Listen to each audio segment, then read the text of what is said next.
کانال میره صحبت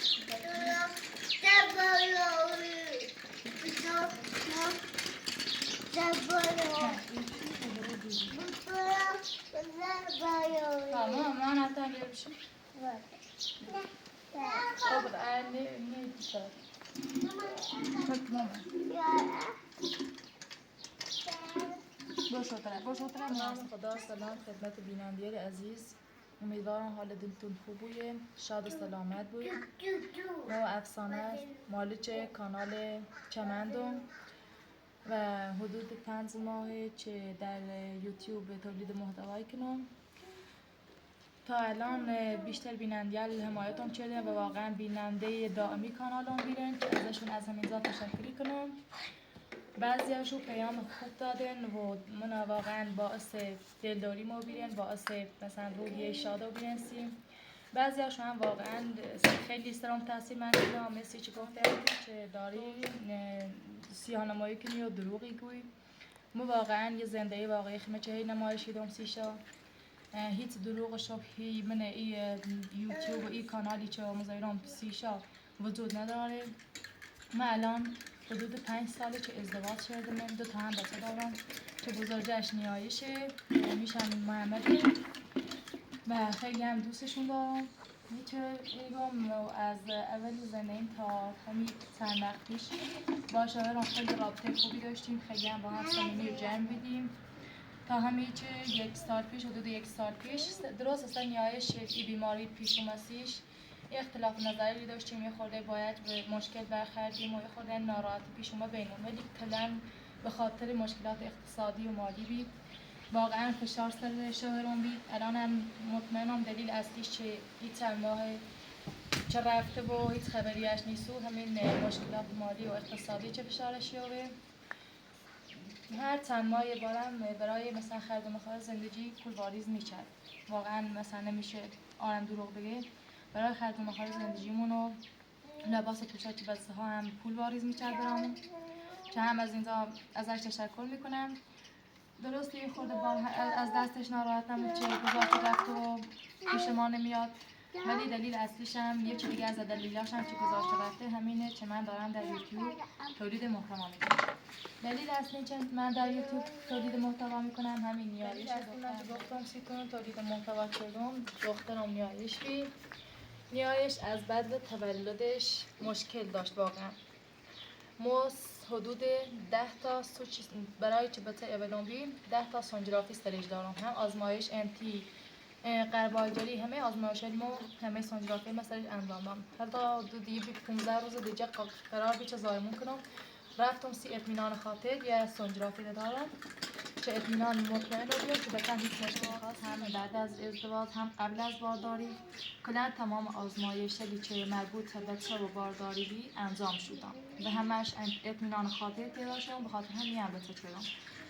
ولی من نزدیک 20 تا سونوگرافی دارم نشون میدونشون 20 تا سونوگرافی بیشتر سیچ بچه بدون بی خیلی حساس بیرون سرش دارم هم تمام آزمایش انتین قربالگری من سرشو انجام دادم ولی متاسفانه هیچ یک از این آزمایش ها و سونوگرافی ها نشون ندادن که دخترم این مشکل داره الان هم خدا را شکر میکنم مهم اینه که تنش سالمه درست انگشت شستش نداره ولی اولم حدود 3-4 ماه افسردگی گرفتم افسردگی به خاطر این نبود که انگشتای شستش نداره به خاطر این بود که قبل از بارداری بهم نگفتن که بچه این مشکل رو داره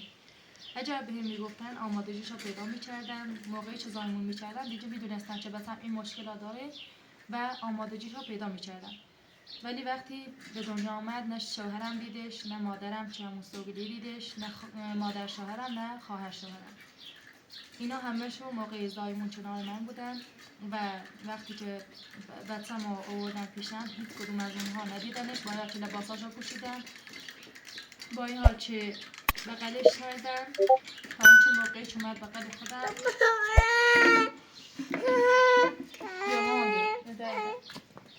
بیا ماما پا برا بکشم بیا تا اینکه آوردمش نهانش بغلم سل دستش شدم اصلا واقعا شکرم وارد و بیبی حتی ساعت پیش اومستیم که مثلا باید بچه ابدام اون موقع فقط 19 سال سن داشتم و واقعا شش من وارد آبی حتی بیهوشم و بیرون موقع که بیرمش حدود علاوه بر این مشکل انگشتاش حدود 1 ماه میزون در بخش نوزادان به خاطر قلبش که 2 تا حفره کوچیک در قلبش داره، یکیش در رج قلبش یکیش هم ما بین قلبش وجود داره که حدود 1 ماه بستری بود در بخش نوزادان و تمام اکو و آزمایشات و اینا رو ازش گرفتن و حدود 3 سال ما فقط کل زندگی و تمرکزمون رو گذاشتیم روی درمان قلبش و تا 3-4 سال خودم و شوهرم به شهرهای مختلف بردیمش برای درمان قلبش ولی متاسفانه هیچ نتیجه نگرفتیم که گفتم حدود 3 ساله که بردیمش به شهرهای مختلف ولی هیچ نتیجه نگرفتیم. اما نوبت این سی آنژیو قلبش که باید حتما امش انجام بدیم. الان نوبت قلبش فکر کنم حدود 1 هفته بوده با حتما بریمش چون که گفت تا سن 4 ساله 5 ساله باید حتما عملو بوده و دیگه به پراتر خواهش کنم بیا نزدیک نشون بینندیار بریمش که واقعا فکر نکنم دارم دروغی کنم سیانمویی کنم یا ایچه دارم مثل بعضی کانالل دروغی گم که لایک اشتراک کنم. دخترم از بعد تولدش واقعا مشکل داشت، مشکل چه انگشتش از شنراش بردمش تا 1000 تا دویدرم بردمش قبل از اینکه رابطه خود میرم ایتونه یه خورده چرا بویه ما بردمش تا چند تا دویدور رنگ باید بویش تهران هم که مقصدش باید خیلی دیره و بسی چند نمی مثلا هزینه‌ش هم خیلی زیاد بود واقعا در توان اونه بی با این مشکلات اقتصادی مشکلات مالیمون و بس دیم یه چو مو ایهونه واقعا که حقیقت گم ایهونه سازمانی متعلق به اداره و الان همه ایهونه سازمانی نه نهان مزایده برای فروش یعنی قصدش اینه که کدام ایهونه سازمانی نه ورداره هرچند که کارش من اداره بی یا مثلا من این بیشتر بی با خوش و پیل خوش و زیب خوش تو چرایی کنیم چنه ما ایما پیش داریم خود تو هم قشنگ زندگی من ای چند ما فکر کنم کلن پی بردینه چه مشکلاتی داشتم و هیچ هدفم و این تولید محتوایی بیچ زندگی واقعی مثل تو منو نمایش نه چه بیام مثل بعضی کانالل دروغ منم سیانمایی منم یا زنج زدار منم چه واقعا میخوام این حرکات اینجا چی بینم خیلی ناراحتی بودم مخصوصا هیچ برم داخل یوتیوب یا کانال نچی بینم کلن زنج زدارن کلن دروغن کلن سیانمایین مثل لایک دارن چقدر بازدید دارن چقدر اشتراک دارن ولی برعکس من چه دارم زنده واقعی مثل تو نمایشینم بعضیاتون میگن حوصله سر داره بعضیاتون میگن دروغ میگی هر کدومتون یه پیام داری ولی من به همه پیاماتون احترام میگذارم و این ازتون خواهشمندم که حمایتم کنید با این 2 فرزند و من به امید شما این کانال را راه اندازی کردم و از شما خواهشمندم که با پیام هاتون به من امید بدین و مرا دلداری بدین و بحث دیگه این که درست بعضیاتون گفتین تو که باید تا یه ماه دیگه از خونه بری دیروز را داری بعض میکاری نیچی کردن عیب نیست نیچی کردن به مردم خیلی هم خوبه درست مثلا دیگران کاشتند و ما خوردیم الان این درختان از قبل همینجا بودن که من اومدم تو این خونه اسکان کردم الان حدود 2 ساله که من اومدم تو این خونه از میوه های این درختان خوردم الان هم دوست دارم بعض بکارم که مستعد بعدی که من بتون ازشون بخوریم و بحث دیگه این که من امیدوارم که تا همین یه ماه شوهرم برگرده و بتونیم یه خونه بجوریم و پیدا کنیم و از اینجا بریم اگرم نشد چه خونه پیدا کنیم به هیچ وجه نه مادرم و نه پدرم و نه اچرم و در جریان مشکلات خودم قرار نمیدم و اینکه بعضی از بینندگان به من گفتن که قصد داری بری جایگزین اچرم بشی بری توی خونه اچرم زندگی کنی من به هیچ وجه قصد ندارم به جای خواهرم بگیرم چون اون خواهرم واقعا دوستش دارم و اینکه علی درست علی و اکرم خیلی زحمت کشیدن من خودم دیدمشون من خودم چند باری رفتم اونجا پیششون و دیدم که واقعا زحمت کشیدن ولی بحث دیگه هم اینه که پدر منم واقعا برای این خونه ها زحمت کشید درست زمین اصلیش که توش ساختمون درست کردنه زمین اصلی که توش ساختمون درست کردنه، پدرم چند تا گوسفند فروخت تا اونا خریداری کرد و در آن ساختمون درست کردن. من نه میگم اجر مال از ما زحمت کشیدن، من میگم زحمت کشیدن، تلاشم کردن، ولی نه اجر مال ماست تنها، چون پدرم من واقعا باهاشون زحمت کشید و اون زمینی که توش ساختمون درست کردن واقعا پدر خودم از جیب خودش پول داد. و این که منم میخواستم بهتون بگم هیچ وقت حتی از این که آواره کوچه و خیابونم بشم قصد ندارم برم جای خواهرامو بگیرم، چون واقعا وجدان خودم قبول نمیکنه. حتی در سخت‌ترین شرایط، حتی آواره کوچه و خیابونم بشم با دو تا فرزند، به هیچ وجه قصد ندارم که برم جای خواهرامو اونجا بگیرم. و بحث دیگه این که من از شما بینندگان گفتم که قصدم از تولید محتوا و تشکیل این کانال این بود که از دخترم نیایش حمایت کنید. نیایش علاوه بر دستاش که گفت انگشت شستشو نداره و علاوه بر قلبش که گفتم 2 تا حفره تو قلبش رو باید به زودی آنژیو کنه یا همون عمل زراعی کنه و علاوه بر قلبش حدود 2 سال پیش مشکل تشنج براش رخ داد. تشنج هم که خودتون آگاهی، تشنج 2 بار تشنج کرد، حتی تا مرز اینکه تا 1 ماه 1 هفته مثلا تعادل درست حسابی نداشت که راه بره یا قشنگ صحبت کنه، تا اینکه چند وقت پیشم اون تشنج براش رخ داد. الانم تحت درمانه و باید هر 3 ماه 1 بار ببرمش تحت نظر دکتر و نوار مغز ازش بگیرن ببینن اون تشنجش به چه اندازه‌ایه و باید چه داروهاش قطع کنن. و از شما بینندگان عزیز از صمیم قلب تشکر میکنم که بیننده کانالمین و پیام میدید. چه پیاماتونم برای من بهشون احترام میذارم، چه خوب باشن چه بد باشن. و اینکه ازتون خواهش میکنم به خاطر اگه واقعا یه ذره انسانیت در وجودتون هست از دخترم و من حمایت کنید، اصلا از من به خاطر دخترم از من حمایت کنید و کمکم کنید که دخترم رو درمان کنم، هم به خاطر دستاش، هم به خاطر قلبش و هم به خاطر تشنجش. و اینکه از شما بسیار سپاسگزارم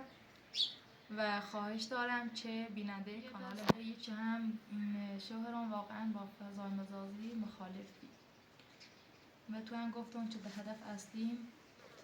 و تولید محتوا و تشکیل کانال حمایت از دخترم. و اینکه شوهر من به مرور زمان خودش مثلا متوجه میشه که من قصد و غرضی ندارم که فضای مجازی را براندازی کردم، این تولید محتوا رو اندازه کردم، چون خودش میفهمه که من واقعا میخواستم از دخترم حمایت کنم. و این که شوهر من خودم میدونم که مثلا واقعا مشکل داره. اگه بعضی تو هم گفتین که شوهر اپراتوره،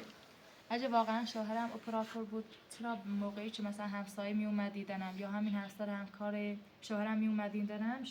و تمام بذارن که به دنبال شوهرم که به قول خودتون همون اپراتور جری نمی‌کرد، که به دنبال همسایه یا همون زن همکار همسرم جری می‌کرد. اینا واقعا زندگی واقعی که دارم براتون به نمایش میگذارم و هر چه پیام خوب و بدم بدید من ازتون تشکر میکنم، فقط ازتون خواهش میکنم که من رو حمایت کنید. و این که میخوام تمام مدارج دکتری نیایش رو بهتون نشون بدم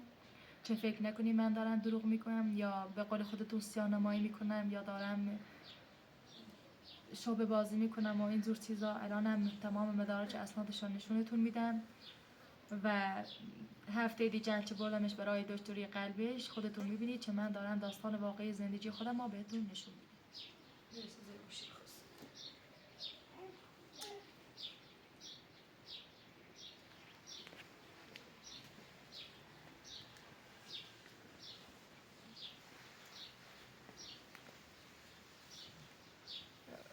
و اینکه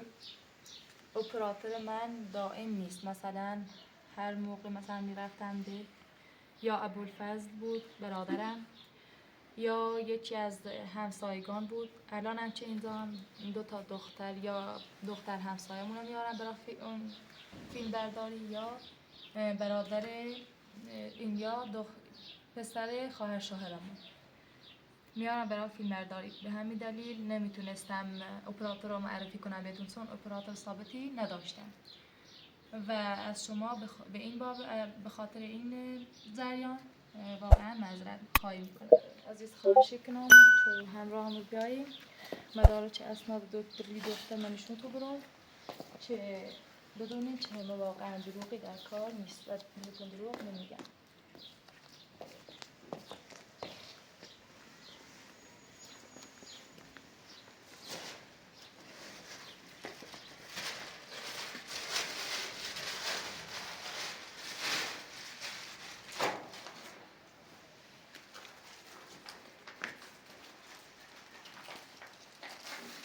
این اکوی قلبشه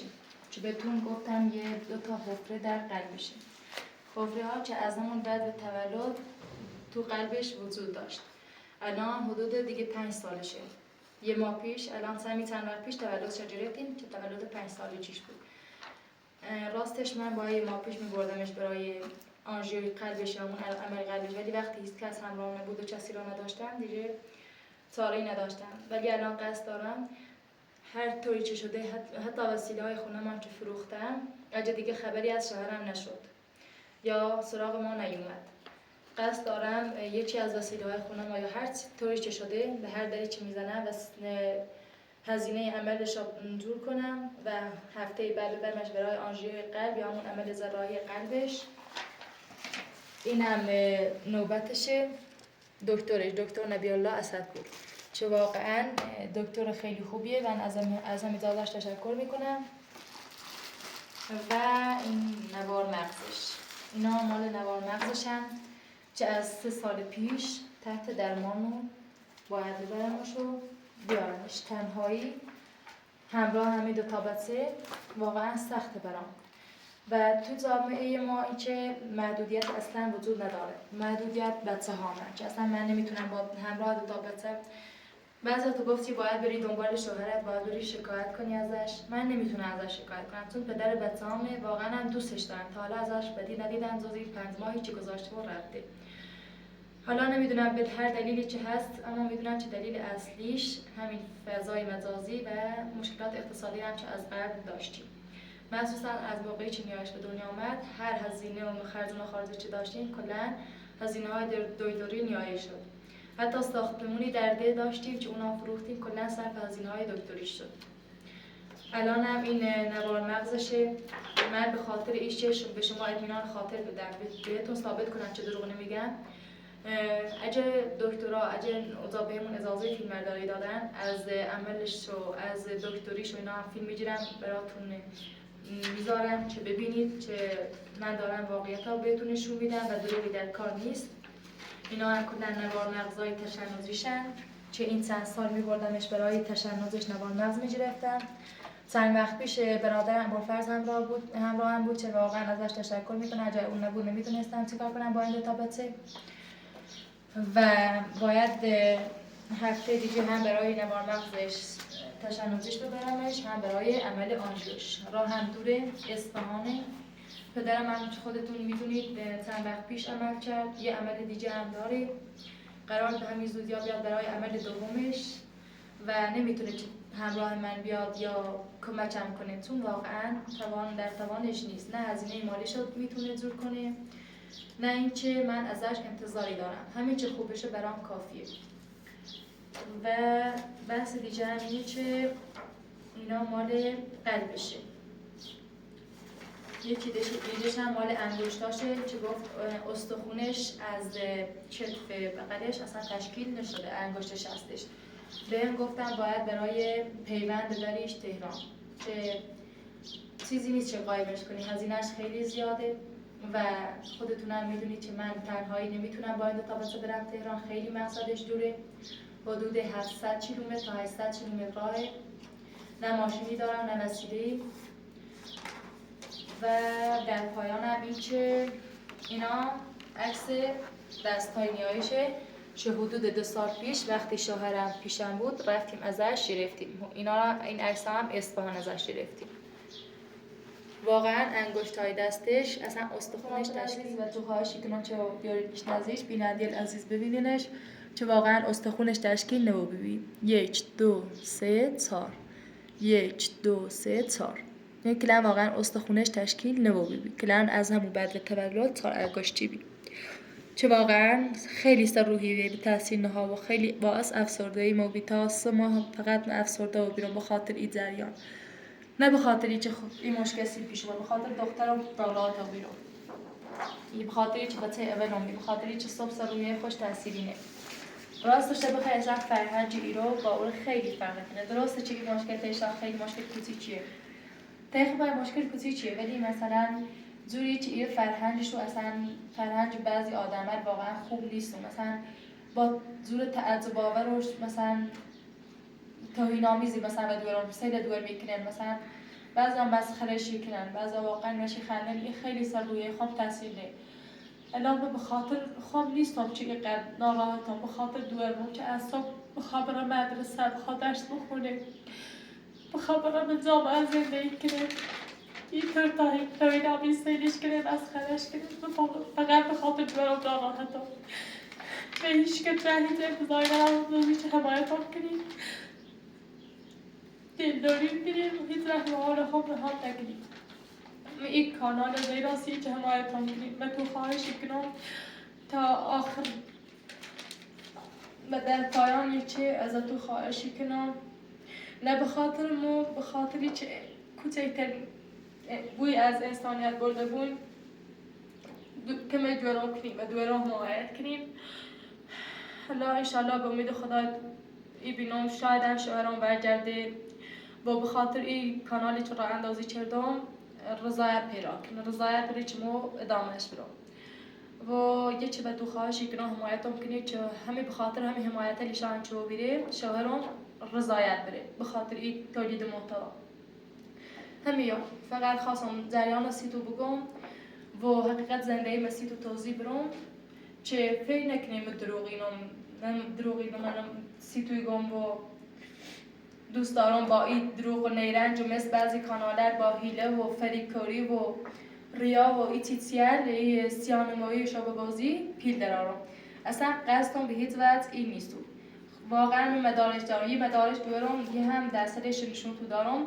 قصد من نیست چه توهین دورم کنم با این حرفم. فقط قصدم اینه چه برونین من اصلا هیچ دروغی در کار نیست. و تو هم سپاسگزاری کنم. امیدوارم تا پایان همراهمو بودین و با نظرات خوبتون و لایک ها و اشتراکتون و حمایتتون کمک ایمان کنیم و ایمان حمایت کنیم. خدا نجات.